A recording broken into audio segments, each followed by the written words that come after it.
Well, good evening, everybody, and welcome to this 20th anniversary.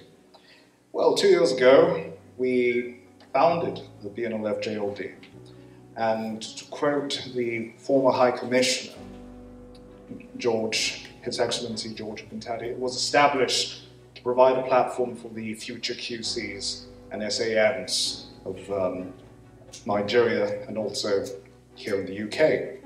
So I'm pleased to report that the BNLF JLD is strong and is thriving.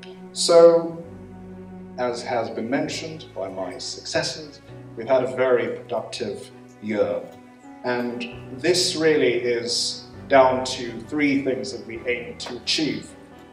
As the Junior Lawyers Division, we wanted to empower junior lawyers firstly.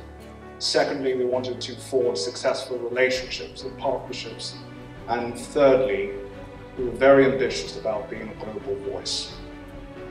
In relation to how we empowered junior lawyers, well, we did so through a range of activities, particularly through webinars, which were designed to provide the social, the technical, the digital skills that a 21st century lawyer must have.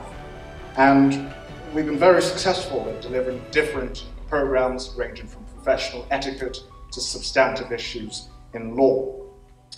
I'm very pleased to highlight the work that you particularly spearheaded, Moji, which was an anti-harassment and bullying training that we did with this List as Regulation Authority, SRA. So a big shout out to SRA for that partnership. You're going to hear a bit more about what we've done. That was largely in line with our goal to empower lawyers and people in general, because we understand that bullying and harassment is something which particularly affects junior lawyers in this profession. And unequivocally, we've made it clear that that's unacceptable and we refuse to do business as usual. So I'm grateful for that partnership that we've had.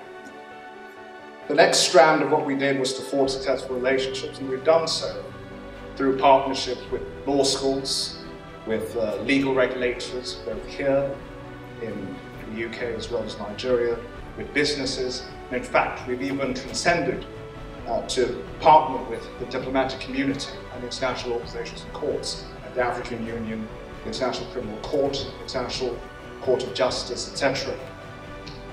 Which leads us to the third part of our approach, which was to be a global voice.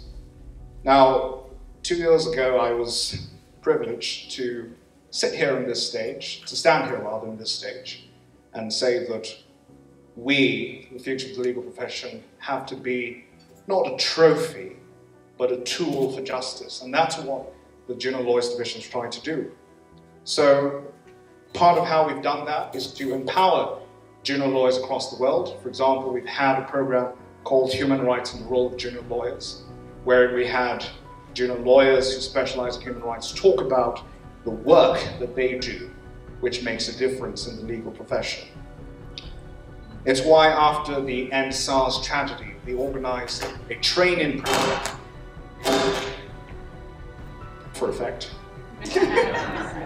so that they would be empowered to know their rights and stand against police brutality and injustice. It's why I'm very proud to have spearheaded the International Justice in Africa project, which was BNLF's most successful program, which was aimed to empower the African continent and give capacity to lawyers in the continent.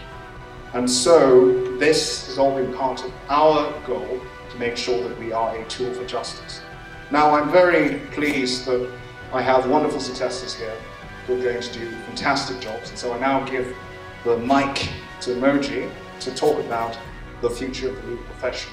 But by way of summary, I just want to reflect on the work that we've done. I thank the executive committee. I thank the members for making our tenure particularly successful. I thank, of course, the co-head, Olalade, who is not here today.